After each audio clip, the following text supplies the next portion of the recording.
This was probably the most valuable thing I ever learned in my life. When I was a kid, my dad, he was my coach essentially, he's my dad. You know, you're racing and you can turn around and look in the go-kart. And he used to get so pissed at me. And he would say, you look where your eyes go. So look forward, don't turn around. But isn't that a metaphor for everything? You look where your eyes go, just like where your mind goes. Wherever you set your point of reference on, your mental attention, your focus, that is where you're going. How are you gonna have a positive life from negative thoughts? You can't, because you're gonna perpetuate more negative thoughts. And you're gonna attract vibrationally and frequency-wise people that are thinking that same way. So if you want to expand and grow and rise and meet new people and do bigger, better things, then you've got to think about what you do want, not what you don't want. So 100%, if you're looking at the wall, you're going there.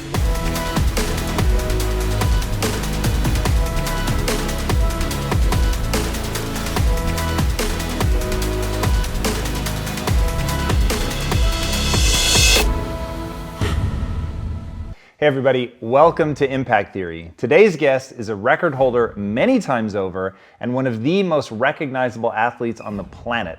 Her list of accomplishments is so long, we would need an entire show just to read them, but here are just a few of the highlights. She's the first woman ever to lead in an IndyCar race, the first woman ever to win an IndyCar race, and when she arrived on the scene, she was only the fourth woman ever to race in the Indianapolis 500. She's also the first woman to hold pole position in the Daytona 500, and she's only the second woman of all time to hold the pole position in the Indy Racing League, where she was named the Rookie of the Year in 2005 championship. She holds a record for being the highest finishing female ever in a NASCAR National Stock Car Series, and she also holds the record for the most top 10 finishes by any woman in the history of Sprint Cup competition.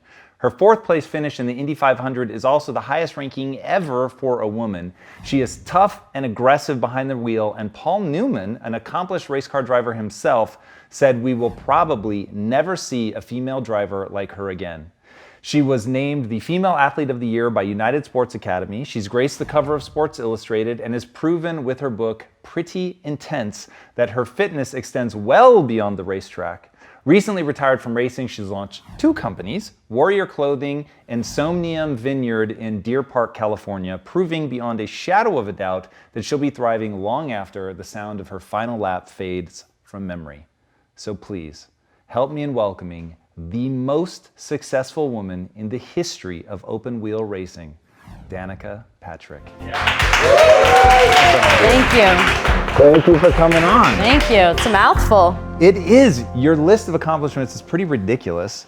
I did finish third at Indy 1 year too, so that's okay Shame though. on me. That's the, all right. The flagellation will be extreme, That's okay. I assure you. Unfortunately, the internet helped me with some of those stats. And Wikipedia. They led me astray. So we'll have to update that stuff. But man, it really is crazy. And it's extra crazy when you think about what, statistically speaking, makes you such a crazy underdog, which is, one, I'd love to know, why do you think there are so few women in racing? I mean, I think it's just a matter of your exposure. So when you're a kid, it's, racing in general is not the easiest thing to start out doing.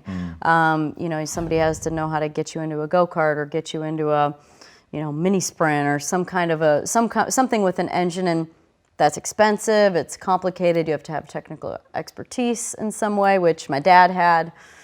So I think you have to have the exposure, and then you have to think of it. It's not a sport in school, right? You don't just sign up for racing. So like you would sign up for basketball or football or something like that. So I feel like it has to do with your exposure, really, that gives you the idea. So for myself, my dad raced growing up, and it was actually my sister who wanted to do it. She was 8 and I was 10 years old, and there was somebody in her class that raced go-karts, and they happened to live in the neighborhood, so we went down and looked at the go-karts, and we bought go-karts, and the rest is history.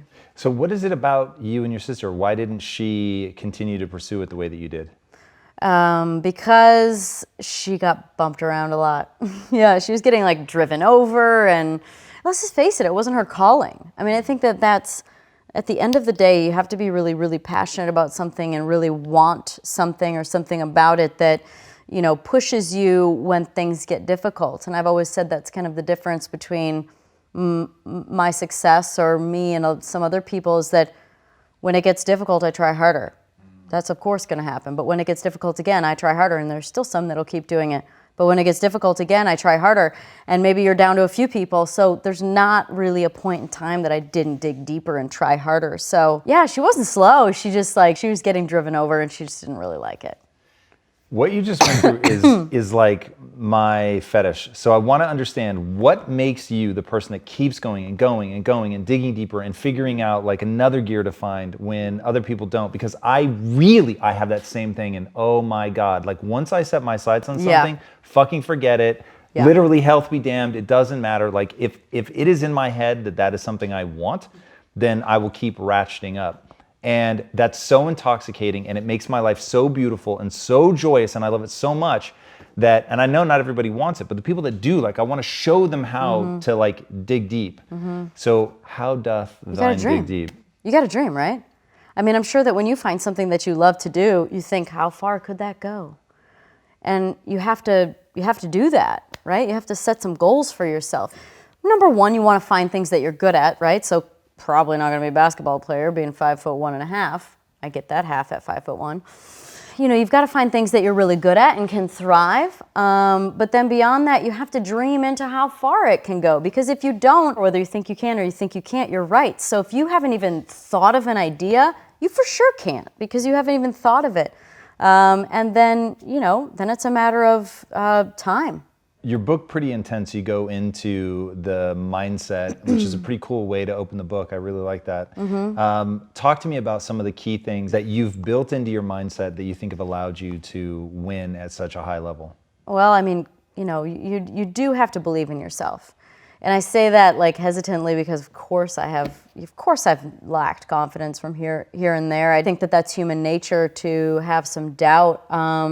So I think that you have to find something that you really want, and you have to have that really aspirational goal far in the distance, so that the little things along the way aren't such a big deal. And it helps pull you into the next event or the next year or the next job or the next opportunity. And you can also look at things as a learning experience at times, other than trying to make everything successful. I think that's a really common thing that people experience and do, is that, they want this dream job or this dream situation, and they don't just get started. Like, just get going, go to school or get a job or be an intern. Like, it's probably not gonna go perfect, but for sure you'll learn. You're always gonna learn, even from the mistakes, and sometimes the mistakes teach you even bigger lessons. So, so that ability to know that when it doesn't go well, that's all just part of the journey. So I found that I was really, I loved that part about racing and about really anything, is that the journey really is the fun part, because maybe you can relate. When you finally arrive somewhere, it's never enough anyway, right? It's like, what next?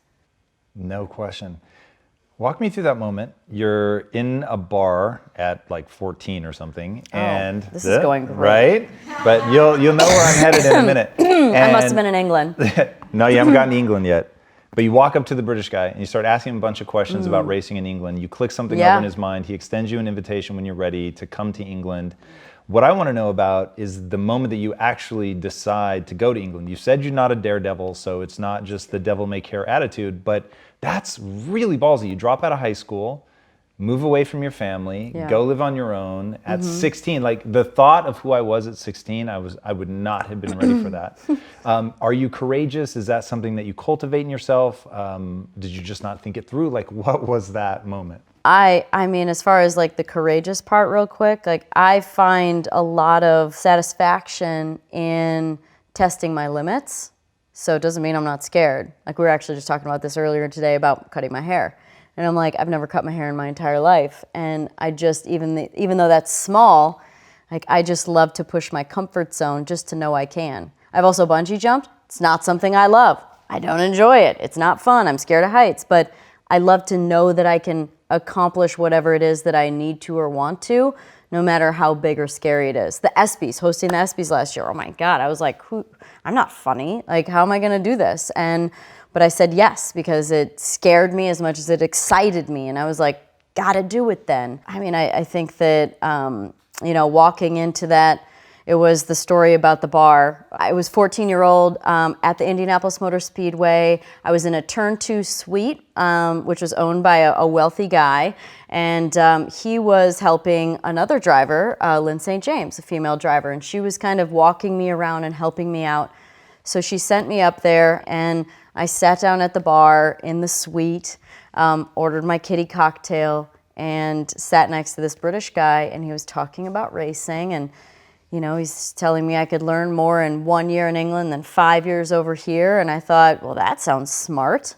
And so 2 years later, when I was 16, they had kept up with my career, and they'd contacted us again and said, hey, we'd like to have a meeting. So we almost didn't go. I mean, how sliding doors central, like we almost didn't go. It was raining out. It was a 4-hour drive each way from where we lived in Illinois. And we decided to go. And the story of my life would be that I feel like I always do the right, I can't say always, that's not true. I usually do the right thing. And so we got in the car and we went down there, had the meeting.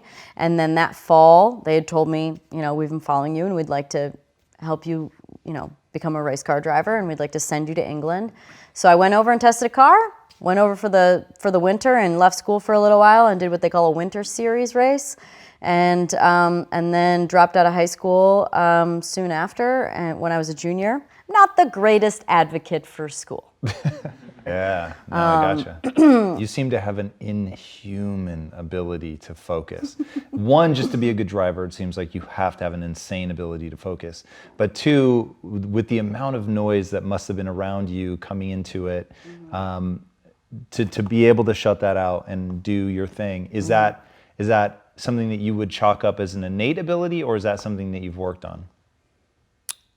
Yeah, you work on that. I think that's probably focus, at least from the standpoint of driving the car, was always something I said that was a training program. The races when I was a kid were 8 laps, and then they were 10, and then they were 12, and then they were 20, and then they were 50, and then you get into cars. So that focus grows, and then all of a sudden you're at the Coke 600 for 5+ hours, or the Southern 500, or the Indy 500 for 4 hours, and that focus, you don't know how to do that out of the box. So there's that focus that is something that's nurtured and grown, and then the ability itself to just block out the noise. I feel like, yes, it's possible to be insecure, and I think that the reason why I didn't get insecure about the shit people were saying about me was because I was doing my best. I was trying hard. I was putting in the effort. There wasn't anything I wasn't prepared to do to make it all happen. And so if you're a lazy person and you don't do what you think you should be doing, then when somebody says something bad, you're going to feel insecure because you know exactly how you could have done better. So I didn't leave those things to chance. Like, I didn't leave myself open for criticism in a way that would be, highly insulting to me. I did the work. I think that's valuable. I think that's an important lesson. If you're going to do something and not be offended when you're putting in your best work, what am I going to do? Just not like myself? I mean, there's times I don't like myself, but that's the alternative, is to just not like yourself, even though you've been doing your best, which doesn't usually happen. So you got to put the effort in. When I think about going all in on something, putting in the effort, to me, it's driven by what you said, you've got to want something. Like, there's got to be something that you're driven by, whether it's a dream or whatever. What makes you cultivate that? Like, do you find that life is better when you have some intense thing that you're chasing? Like, you've launched 2 businesses recently. There's obviously a sense for you of either wanting to do things that you just enjoy intrinsically, or once you make it a company, it seems like maybe there's something more to it than that. Like, what is the organizing principle of your mind? Like, for me, mine is I need to matter. That's very important to me. So whatever I do, and I'm not saying that's good or bad, I'm saying it is true. I need to matter. I have invested a lot of putting value on that, deciding that it's something I want to care about, deciding it needs to be a part of my life. And because of that, I get a huge neurochemical reward when I do things that I see echoing through the world. So that's a big thing for me. I always pursue that. Do you have something like that? Like, you've worked so fucking hard to get where you are. Like, why try so hard? Yeah. Every now and again, I think to myself, I could just do nothing.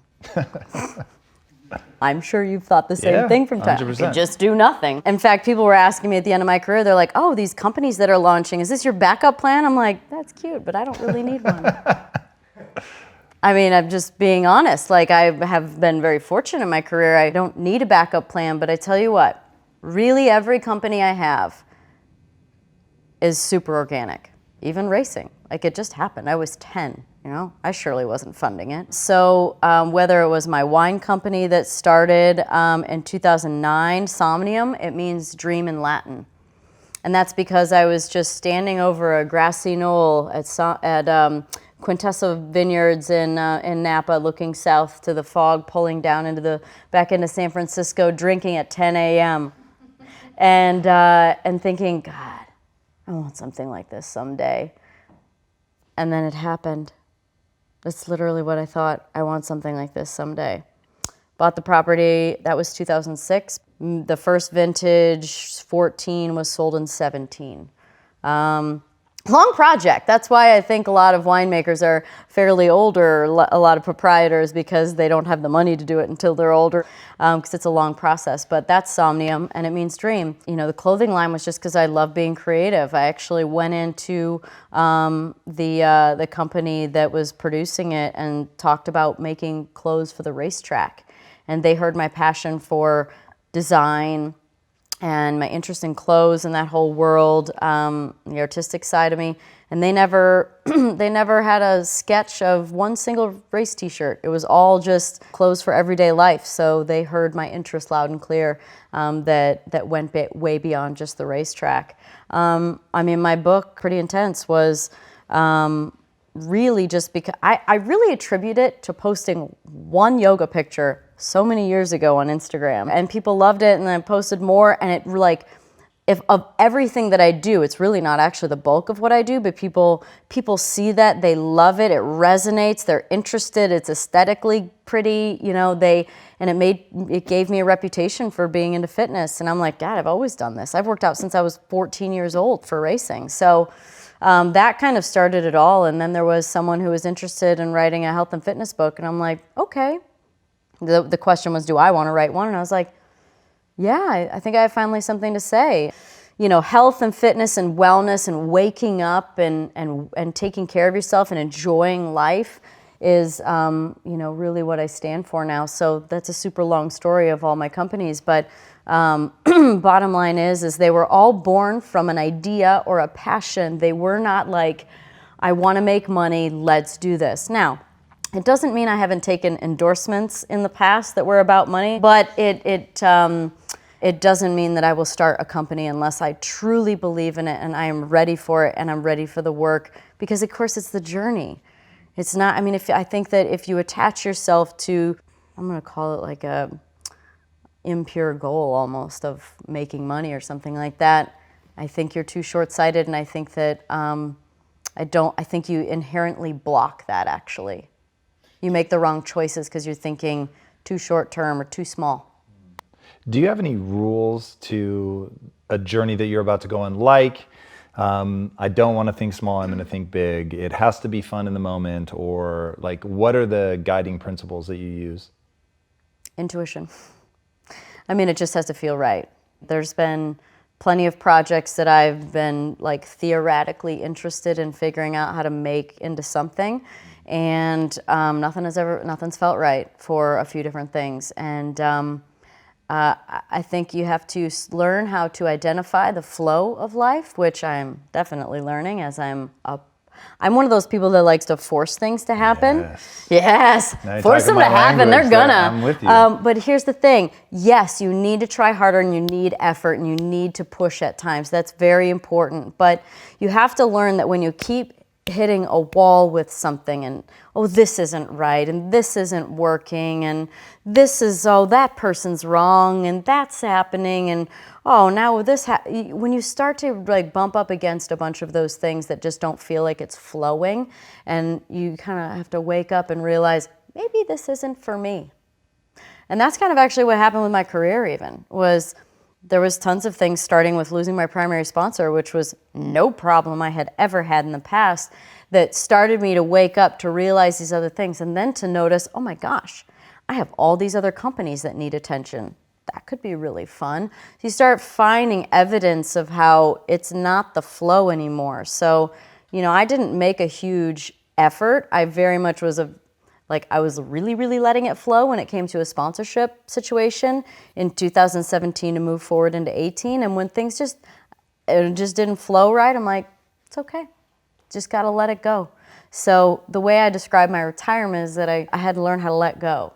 I didn't feel like I was quitting because I could have pushed and made it happen and compromised and taken a smaller salary or gone to a different team or something like that. But I was like, no, I'm just going to let go. And so letting go for you, are you somebody who embraces change? Do you have a hard time with change? It certainly seemed like at the end of the career, it was relatively easy for you. I mean, I cut my hair for the first time. I'm totally good with change. I mean, this is like the epicenter of like, whoa, Danica, you're totally okay with change. I think I react probably like every human being when it comes to something dramatic and big. It's somewhat shocking and scary, and you're not up for it. I remember when my sponsor had left, the first thought was, oh no, I'm not ready. Oh no, I'm not ready. And actually not ready to retire. Not ready to retire. And I remember thinking, that feels good to say that. Oh yeah, I'm not ready. Now that evolved and changed, but I think that it's you really have to pay attention to the way you feel about a situation and feel if it's right for you and whether or not you need to keep moving. Talk to me about how you force things. I'm guessing, judging by the outcome, that you're quite adept at figuring out how to push. How did you make your racing career happen? And I get there was probably a lot of intuition and opportunities presenting that you take advantage of, but where were the moments of push? How can people leverage that in their life? Because this is one thing that so we just launched Impact Theory University. And one of the things, thank you, I'm psychotic about this. I think it really has potential. I'm not super smart, but I'd love to be a professor. Hey, we'll film today. Let's just get off on a tangent real quick. Please, about school. Yeah. Right? School curriculum sucks. I'm so glad I didn't waste my time with it. Because who uses geometry? Who uses human anatomy class? And we're not if you want to be a doctor, please go to school, right? I want you to have some experience cutting a frog open before me, but there's certain things that it's important, but where's the meditation class? Where's the manifesting class? Where's the real life stuff that, it scares me to think we're getting away from PE. I mean, a pull-up could save your life. You can fall off a cliff and need a pull-up, I mean, these are the things that can really make a difference in your life. So I don't know.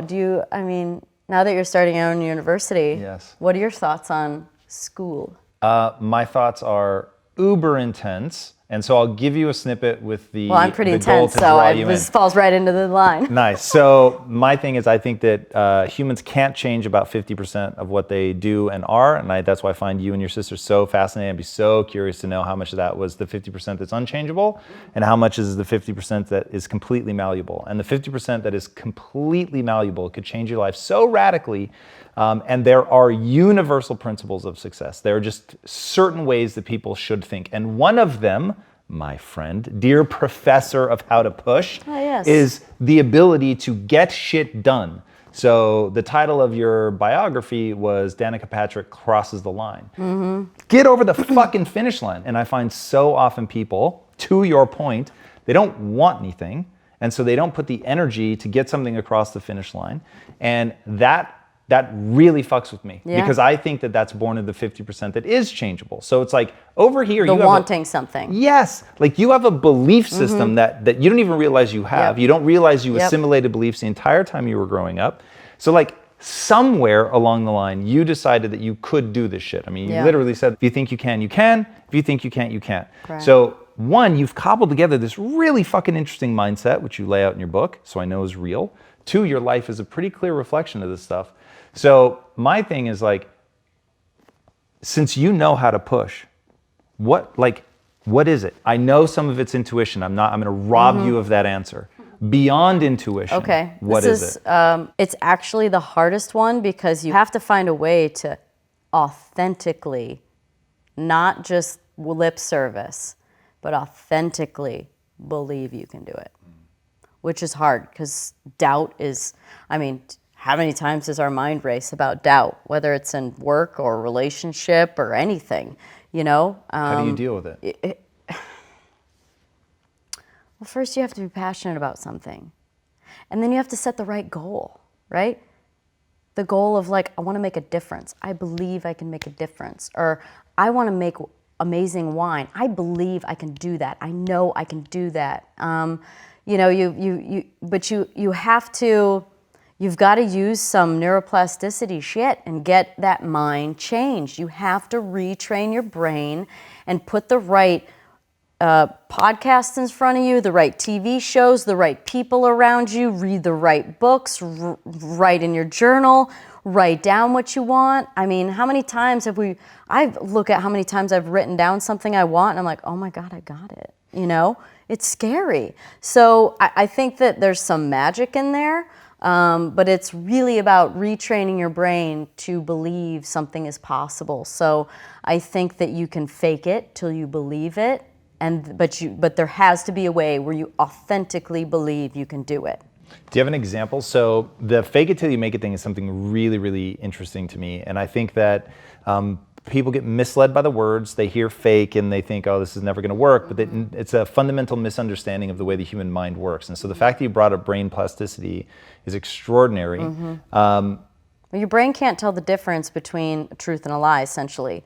If you can visualize an experience that hasn't happened, in your brain, it can't tell the difference. So now keep repeating that, and you're retraining your brain. It's pretty crazy. Did you used to visualize the races? Yeah, I did. When I was a kid in go-karts, I would sit there on the cooler and close my eyes, and I would visualize the perfect lap, like once or twice at least. And especially before qualifying, as I got older, I would visualize the perfect lap of how I wanted it to go and how I wanted the car to feel. How do you deal with pressure? There's so much pressure going into a race, so many eyes on you, sponsors, dollars on the line. How do you tune that out, or how do you process it? What do you do with that? Race car drivers have a big job in the sense that before the race, like, we entertain sponsors. You're going to do meet and greets.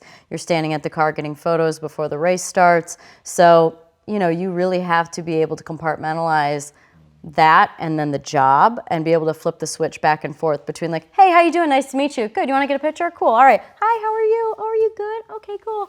And that was a kid, by the way. And then, take your picture and then be able to get in the car and just, I will say that anybody I met at the racetrack and they tell me, oh, I met you at a race. I'm like, yeah, I don't usually remember those people. Probably because I was only allowing a certain amount of mental energy to be, attentive to them.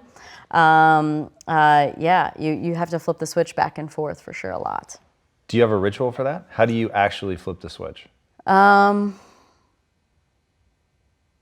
have to have enough emotional energy to do it, right? So I felt like if I was tapped with the entertaining side of things, it made it harder to be able to get into the focused state or kind of stay in it essentially, but like pop into these moments of when I had to do something else. For me, I have to be able to maintain enough energy. So a lot of the things that it had to do with is like just knowing yourself and knowing that, okay, if I go out to dinner and hang out with everybody and then there's a bunch of people at the racetrack I have to entertain, like, you have to have the discretion and the awareness to be able to like say no to one thing or another thing, or be able to go inside the bus and not feel guilty that you're not hanging out with everybody outside, and just know that that's because you have to protect your energy if you're going to be able to do everything that you need to do that day. And essentially it came down to really just the obligations. Do you have other things like that you use to be able to move so swiftly from one area of your life to another?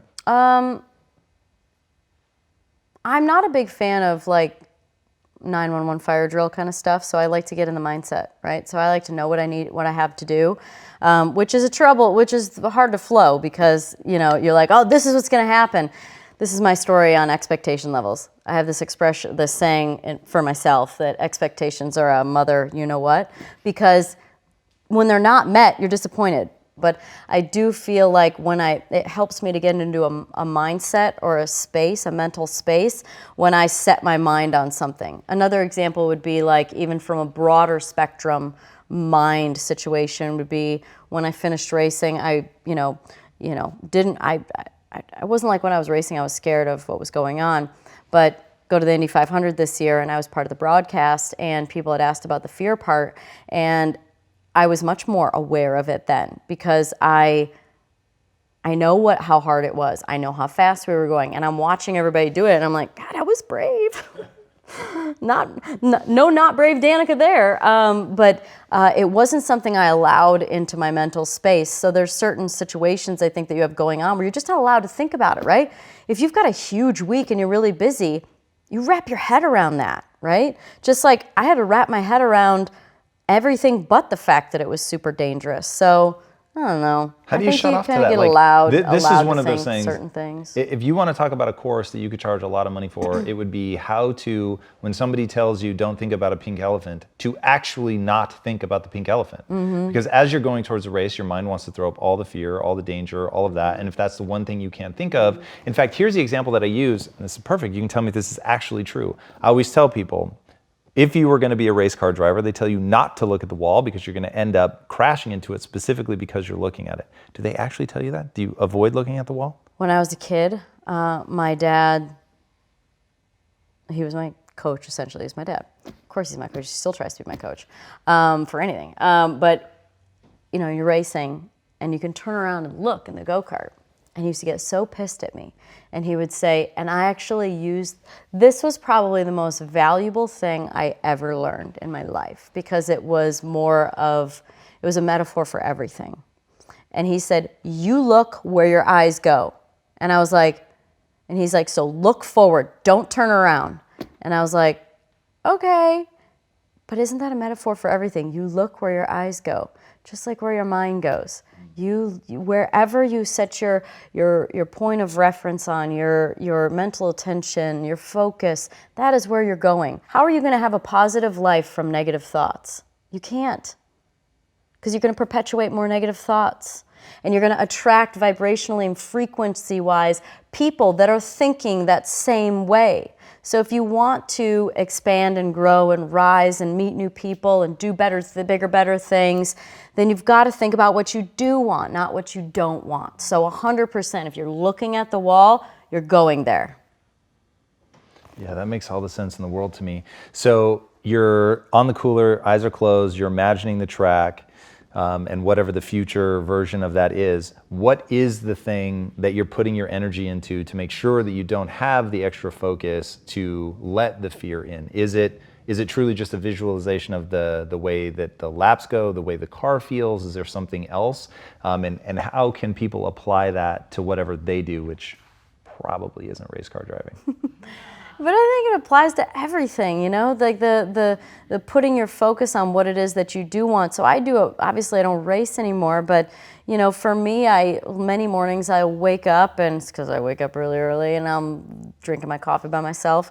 But I'll start writing down certain things that are working for me, and I'll almost try and avoid the things that aren't working for me. And I'll just think about what I want and feelings I want to have and goals that I have. And you know, I almost try and keep them a little broad spectrum towards an emotion or feeling, as opposed to an attachment to a specific outcome, because I'm not the universe. I don't know how it's supposed to go, and who's to say that my idea of the right outcome is right? Maybe there's a better way. So attach yourself to and your focus to the kind of feeling you want to have and the things that you want to do with your life. And, you know, whether it's inspire kids or, you know, help people expand their mind, or things that you want to do. Feel like you want adventure, you want, you know, joy, you want passion, you want excitement, whatever it is. And then let the universe find the very best way to experience all those feelings that you've set the intention for.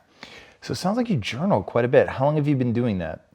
I actually remember writing a lot when I was younger. Then I didn't for a while, so that's much more common now. I find that especially, I mean, it's been years, but more now, more since I've stopped racing, I'd say. And this is a way to control your focus. Yeah. That's interesting. I've never heard anybody that focuses primarily on the emotions that they want to feel. That's interesting. Do you believe in fate?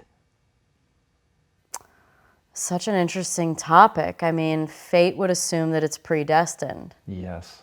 That's what I'm asking. I'm one of those people that is always evolving, and I'm happy to say that what I thought of in the past is not what I think now, and I don't feel like I'm being hypocritical. I'm just learning and growing and experiencing and taking in additional information, because you can only make decisions based on the information you have, and so when you get more, you have to be ready to make a new decision. I mean, I believe fate based on your frequency. Can you define frequency for me? Your sort of your vibration level, your energy, your And is that ability dictated by thought? Yeah, thought and positive thoughts. I can't remember what the scale is called, but basically for the thoughts that you have, you know, the middle bottom being like envy, greed, fear, jealousy, and then above that middle threshold is love and, you know, generosity and gratefulness and kindness and joy, those being the higher frequency energies. And so for me, I try and focus on the higher ones because that's what I want to attract more of. So I think that if you are operating in a lower vibrational state based on your negative energy that you're repeating over and over again and telling yourself certain stories over and over again and believing, then that's kind of your fate. Your fate will be dictated by the thoughts that you have reoccurring in your mind. Man, that was So I guess interesting. maybe not pure fate then to give, because I don't like to not give an answer. So No, that was amazing. I think it's hard for me to wrap my head around you don't have control. But man, I mean, I believe in reincarnation. Really? Yeah, so I mean, as far as like coming into this lifetime and learning certain lessons, I guess what I would feel about that is that when you come back into this life, like you come back and I believe my job is to learn and grow, and it shouldn't be easy. If it's difficult, you're probably getting better, because there's no growth without pain. Otherwise, you're just status quo. So the biggest growth for me has always come through total difficulty, total challenge, total effing mess, total crying, you know, like all the stuff that's super difficult. Why do you think that is? Why through pain? And what are some lessons that you've learned through pain? Well, because you're essentially breaking, you know, patterns. You're having new thoughts. The old ones are going to have to die. Like I always think, like as far as an example would be like a relationship. You know, relationship ending is, you know, sad, right? But what if a better one's coming? What if that's all you thought about? Pretty good stuff then. You're like, see ya. But we're attached to the idea that we had in our head for so long. We have to let the ideas and dreams that we have to let them die. And that dying process is hard. I think that's the painful part. So is some of the pain like changing your job. You're like, I'll never see these people again. And oh my God, what if I don't get a better job? And what if I don't get paid? And all you're thinking about is all the stuff that's bad. What if you're going to get a better job and you're going to get paid more money and you're going to meet new people and you're going to move to a place that you'd rather live? And is that what you're telling yourself as you're going through this? Do you rapidly switch the narrative? So you had asked earlier about change, and I lost my train of thought. So if it didn't sound like my answer was good, that's why. I lost my train of thought on change. And so I immediately think like everyone else with change. I'm like, wow, that sucks. But then I think I have the ability to flip the switch pretty quickly to it could be better than I ever expect. I have no idea how that's going to look, but how will I ever know if I don't give it a shot? It's really powerful. So looking at the level of success that you've had, I know there's going to be a lot of things, but if you had to just put one thing about you that is like the pinnacle trait, the thing that without that definitively everything else would fall apart. And again, knowing that it's actually several things, but what would you say is at the very top? Well, it's tough to tell the difference between a dream and determination. I don't think it really matters if you have determination without a purpose. So probably dream. I would have always said determination because I kind of was just doing one thing. But yeah, I just have the ability to dream into things and believe it's possible. I like that. Where can people find out more about you? Well, I mean, social media is a great thing for that. I mean, especially for me at this point in my career where I'm not on TV every single weekend for a few days and don't have a microphone stuck in my face. Social media is a great platform for that, as far as Instagram, which is the one I'm mostly involved on, and Twitter and Facebook. We post a lot more broad spectrum stuff on Facebook. And then, I have a website, and it's all my name. And pretty soon the podcast is coming out, which will just really show more of me and the things that I believe in. And also, of course, how can I not think, how the hell did I get here? And then try and share that. No, I love that. I'm super excited for your podcast. Yeah, thank you. All right. What is the impact that you want to have on the world? I want to wake people up to their potential. I want to wake them up to realizing that we could have argued about this, but you said 50% is there and 50% is available for your own to make a change. But I would argue that anything is possible, and that we are all one decision away from an entirely different life. I couldn't agree more. Guys, endlessly fascinating. You are definitely going to want to dive into her world. It's really, really extraordinary. If you haven't already, be sure to subscribe. And until next time, my friends, be legendary. Take care. Danica, that was amazing. Thanks. Thank you so much. Yeah, that was wonderful. If you want something, if you have a passion in your heart, fire in your belly, it's going to be you. It's gonna be you getting up early. It's gonna be you staying up late. It's gonna be you running the miles and going to the gym and eating the kale and doing all the crap that you don't, it's only gonna be you.